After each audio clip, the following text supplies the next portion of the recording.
আছিয়া নামক সেই ছোট্ট মেয়েটি নৃশংস ধর্ষণের শিকার হয়ে যে নির্মমভাবে তার প্রাণ হারিয়েছে।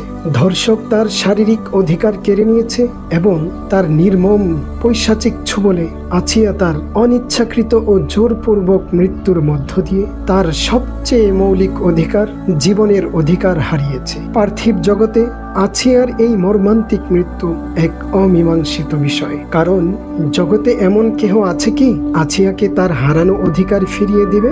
নিশ্চয়ই এই বস্তুময় নিষ্ঠুর জগতে এর কোনো জবাব নেই। তাহলে যে মেয়েটি তার জীবনের সমস্ত অধিকার হারিয়ে মৃত্যুর মধ্য দিয়ে নিজের পার্থিব জীবন শেষ করেছে, তার সেই হারানো অধিকারের কি হবে?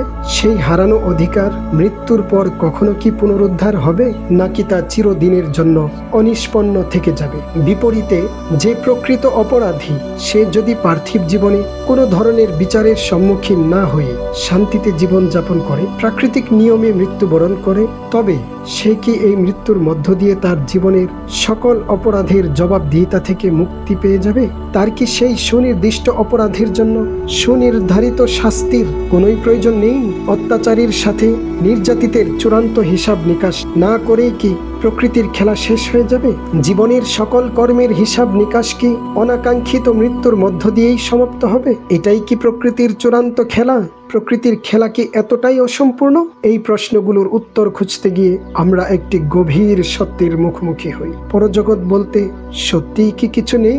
যদি তাই হয় তবে জীবনের প্রকৃত মূল্য কোথায়? যে আছিয়া নামক নিষ্পাপ শিশুটি সব অধিকার হারিয়ে মৃত্যুবরণ করলো, তার জীবনের কি কোনো পূর্ণতা রইল? আছিয়ার জীবন তো অনিবার্যভাবেই অসম্পূর্ণ থেকে গেল। তার সেই অপূর্ণ জীবনের পূর্ণাঙ্গতা কোথায়? না, নিশ্চয়ই না। আছিয়ার জীবন নোংরা পানিতে উৎপন্ন কোনো বুদ্বুদ নয়। এ জীবন একটি সুসংজ্ঞায়িত জীবন, আর এই সুসংজ্ঞায়িত জীবনে কোনো বিষয় অমীমাংসিত ও অসংজ্ঞায়িত থাকতে পারে না। জগতের সকল কিছুতে রয়েছে এক অদৃশ্য ভারসাম্য ও সুবিচারের ধারাবাহিকতা। জগতের অন্যতম গুরুত্বপূর্ণ অংশ হলো জীবন। জীবনের পূর্ণাঙ্গ ব্যবস্থাপনা না রেখেই এই বিশাল জগৎ সৃষ্টি হয়নি। সুস্থ মস্তিষ্ক দিয়ে কখনোই এই ধারণা মেনে নেওয়া যায় না যে জীবনের এই অপূর্ণতা, অন্যায়ের এই অমীমাংসিত চিত্রের কোনো পরিপূর্ণ সমাধান না রেখেই জগৎ গঠিত হয়েছে। তা সম্পূর্ণই অবিশ্বাস্য। পরজগৎ ছাড়া জগতের অস্তিত্বের কথা চিন্তা করা মোটেও তাৎপর্যপূর্ণ নয়। জগৎ সুসজ্জিত ও সুসংজ্ঞায়িত। সুসংজ্ঞায়িত এই জগতের মাঝে জীবনের এই গুরুত্বপূর্ণ বিষয়টি অসংজ্ঞায়িত থেকে যাবে, এটি মেনে নেওয়া যায় না।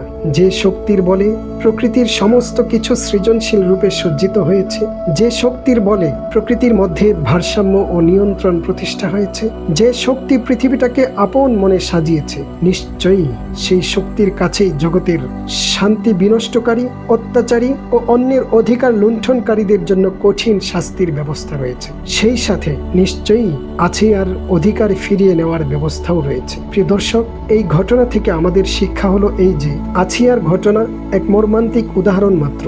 এমন অসংখ্য অমীমাংসিত ঘটনা পৃথিবীতে প্রতিনিয়তই ঘটে চলছে, যার ন্যায্য সমাধানের জন্য জগতের সাথে পরজগতের প্রয়োজনীয়তা অনস্বীকার্য। অতএব আমি মনে করি জগৎ এবং পরজগৎ একে অপরের পরিপূরক। পরজগৎ ছাড়া জগতের ন্যায় বিচার এবং পূর্ণতা অসম্ভব। তাই যারা নিজের জীবন সম্পর্কে উদাসীন, যারা পরজগৎকে অস্বীকার করে জীবনকে বেপরোয়াভাবে চালাচ্ছেন, তারা একটু থামুন, একটু ভাবুন।